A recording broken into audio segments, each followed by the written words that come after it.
Good morning students. আজ তোমাদের দেখাবো পদার্থের চৌম্বক ধর্মের কিছু ফর্মুলা।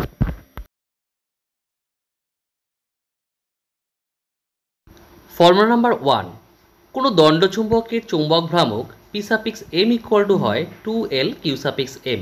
এখানে 2l বলতে বোঝায় চুম্বকের কার্যকর দৈর্ঘ্য, আর কিউ এম হলো চুম্বকের মেরু শক্তি।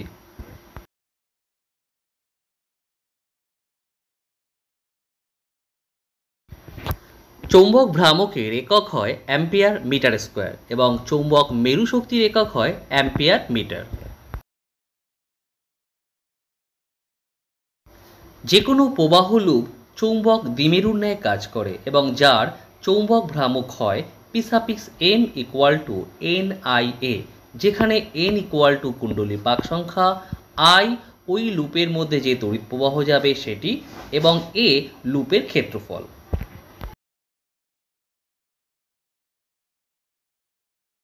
প্রবাহ লুপের ক্ষেত্রে যে দিক থেকে দেখলে প্রবাহ ক্লকওয়াইজ হয় সেই দিকে চৌম্বক দক্ষিণ মেরু সৃষ্টি হয়, এবং যে দিক থেকে দেখলে প্রবাহ অ্যান্টি ক্লকওয়াইজ হয় সেই দিকে চুম্বক উত্তর মেরু সৃষ্টি হয়।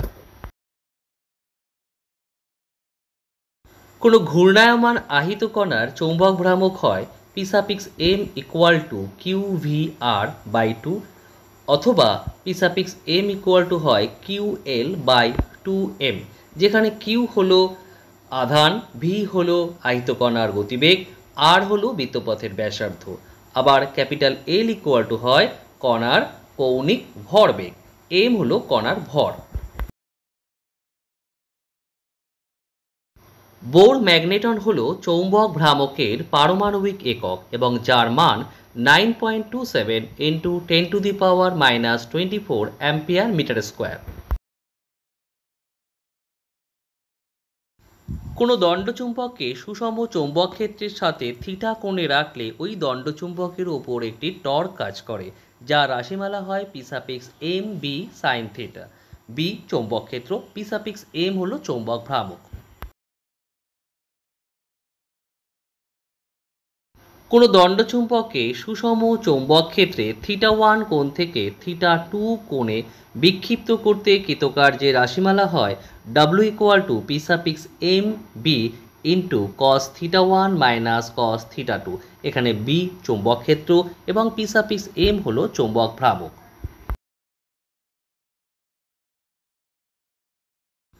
কোনো দণ্ডচুম্বকের অক্ষের উপরিস্থিত কোনো বিন্দুতে চৌম্বক ক্ষেত্রের রাশিমালা হয় B equal to mu not by 4 into 2 P suffix M D by D square minus L স্কোয়ারের হোল স্কোয়ার। যদি দণ্ডচুম্বকটি ক্ষুদ্র হয় সেক্ষেত্রে বি ইকুয়াল টু হয় mu not by 4 2 into P suffix M by D cube.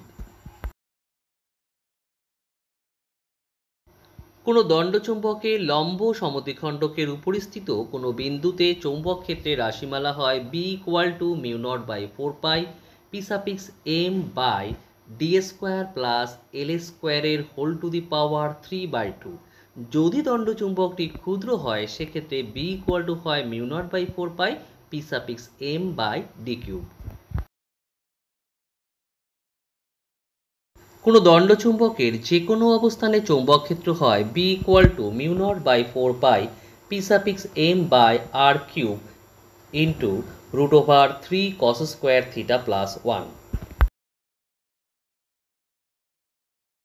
চুম্বকন, তো চুম্বকন বলতে বোঝায় একক আয়তনের চৌম্বক ভ্রামক, তাই চুম্বকন এম ইকুয়াল টু আমরা লিখতে পারি P suffix M by V, যেখানে পি সাফিক্স এম হলো চৌম্বক ভ্রামক আর ভি হলো আয়তন। আবার চুম্বকন এম ইকুয়াল টু হয় কে এইচ, যেখানে কে হলো চৌম্বক প্রবণতা এবং এইচ হলো চৌম্বক প্রাবল্য। একটি বিশেষ কথা সেটা হলো চৌম্বক প্রবণতার কিন্তু কোনো একক হয় না, চৌম্বক প্রবণতা হয় এককবিহীন, আর চুম্বকনের একক হয় অ্যাম্পিয়ার মিটার ইনভার্স।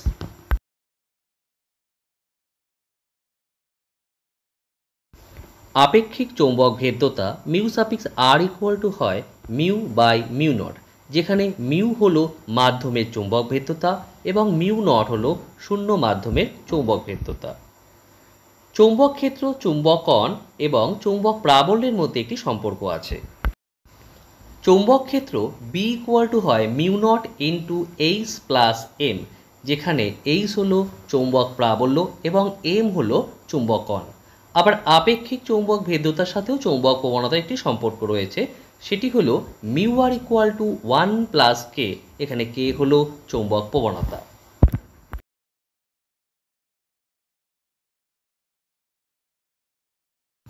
চৌম্বক ক্ষেত্র ও চৌম্বক প্রাবল্যের মধ্যে সম্পর্ক হলো B equal to mu H, এখানে এইচ হলো চৌম্বক প্রাবল্য।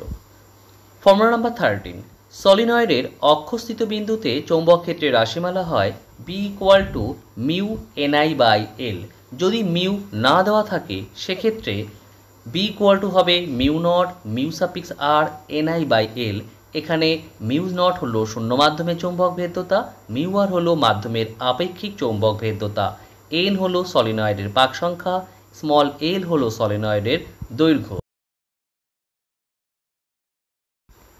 নাম্বার 14, টরয়েডের অক্ষস্থিত বিন্দুতে চৌম্বক ক্ষেত্রের রাশিমালা হয় B equal to mu NI by L. L বলতে এখানে টরয়েডের দৈর্ঘ্য।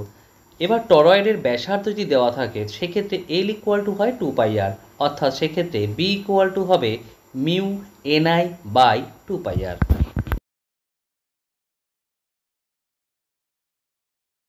চুম্বকের দুটি মেরুর মধ্যে আকর্ষণ বা বিকর্ষণ বল কাজ করে।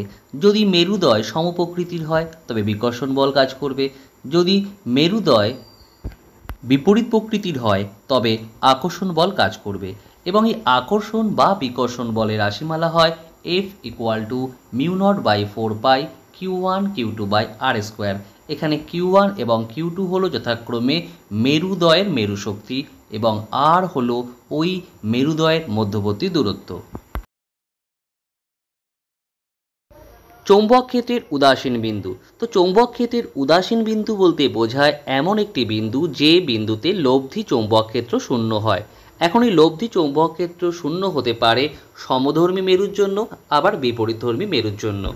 যদি সমধর্মী মেরু হয় সেক্ষেত্রে উদাসীন বিন্দু মেরুদ্বয়ের সংযোগকারী রেখার মাঝে অবস্থিত হবে, এবং যদি ওই বিন্দুটি কম মেরু শক্তির মেরু থেকে এক্স দূরত্বে অবস্থিত হয় তবে এক্স ইকুয়াল টু হয় R by root over Q2 by Q1 plus 1। এখানে Q2 হলো যার মেরু শক্তি বেশি এবং Q1 হলো যার মেরু শক্তি কম।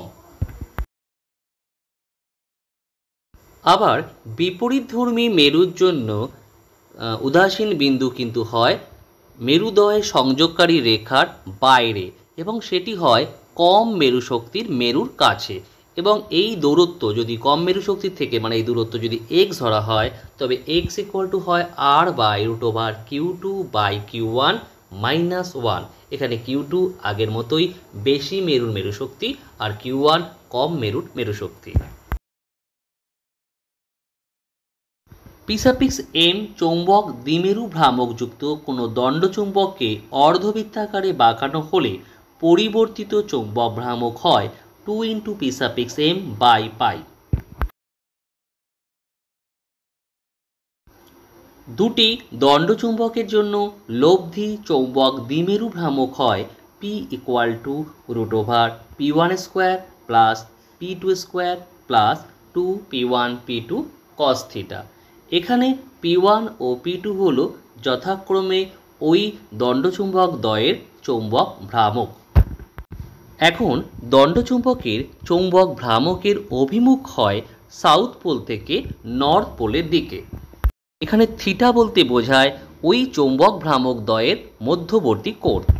প্রথম চিত্রে দেখো এ নাম্বার যে চিত্রটি আছে সেখানে দেখো দণ্ডচুম্বক দুটোর মধ্যবর্তী কোণ রয়েছে 90 ডিগ্রি, অর্থাৎ উভয়েরই কিন্তু চৌম্বক ভ্রামক দুটোর মধ্যবর্তী কোণ 90 ডিগ্রি রয়েছে। বি নং চিত্রে দেখো দণ্ডচুম্বক দুটো কিন্তু একটার উপর একটা বসানো আছে, তবে কিন্তু একটা আর একটা উল্টো করে বসানো আছে। এই কারণে বি নাম্বার চিত্রে কিন্তু থিটা হবে 180 ডিগ্রি।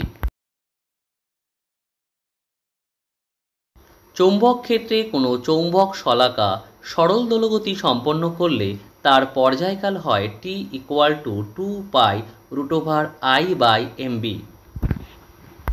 যেখানে I হলো জাড্য ভ্রামক, M হলো এখানে চৌম্বক ভ্রামক, এবং বি হলো চৌম্বক ক্ষেত্র। কোনো দণ্ডচুম্বককে মাঝখানে বেঁধে মুক্তভাবে ঝুলিয়ে দিলে দণ্ডচুম্বকটি অনুভূমিকের সাথে যে কোণ করে থাকে তাকে বলে বিনতি কোণ। এখন বিনতি কোণ যদি থিটা হয়, ভূচৌম্বক ক্ষেত্রের মোট প্রাবল্য যদি আই হয়, ভূচৌম্বক ক্ষেত্রের অনুভূমিক উপাংশ যদি এইচ হয়, ভূচৌম্বক ক্ষেত্রের উল্লম্ব উপাংশ যদি ভি হয়, তবে এইচ ইকুয়াল টু হয় I cos theta, V equal to হয় I sine theta, V equal to আবার হয় এইচ ট্যান থিটা, আবার আমরা আই ইকুয়াল টু বলতে পারি root over V square plus H square. ভৌগোলিক মধ্যতল এবং চৌম্বক মধ্যতলের মধ্যবর্তী কোণকে বলা হয় চ্যুতি কোণ, যা প্রকাশ করা হয় ডেল্টা দ্বারা। এখন ভৌগোলিক মধ্যতলে ভূচৌম্বক ক্ষেত্রের অনুভূমিক উপাংশ হয় H dash equal to H cos delta, যেখানে এইচ ইকুয়াল টু হল চৌম্বক মধ্যতলে ভূচৌম্বক ক্ষেত্রের অনুভূমিক উপাংশ। আবার ভৌগোলিক মধ্যতলে উল্লম্ব উপাংশ হয় V dash equal to V, যেখানে ভি চৌম্বক মধ্যতলে উল্লম্ব উপাংশ। কোনো দণ্ডচুম্বককে দৈর্ঘ্যে লম্বভাবে সমান দুই ভাগে ভাগ করলে প্রতিটি অংশের মেরু শক্তি আগের সমান থাকে, তবে চৌম্বক ভ্রামক আগের অর্ধেক হয়ে যায়। কোনো দণ্ডচুম্বককে দৈর্ঘ্য বরাবর কেটে সমান দুভাগ করলে প্রতি ভাগের মেরু শক্তি ও চৌম্বক ভ্রামক উভয়ই আগের অর্ধেক হয়ে যায়। হিস্টেরিসিস লুপ বা বিএইচ লুপ, এই লুপে ও কিউ এবং ও টি এর দ্বারা বোঝা যায় ধারণ ক্ষমতা, ও আর বা ও ইউ এর থেকে বোঝা যায় সহনশীলতা, এবং লুপের ক্ষেত্রফল থেকে জানা যায় শক্তি ক্ষয়। Thank you for watching my video.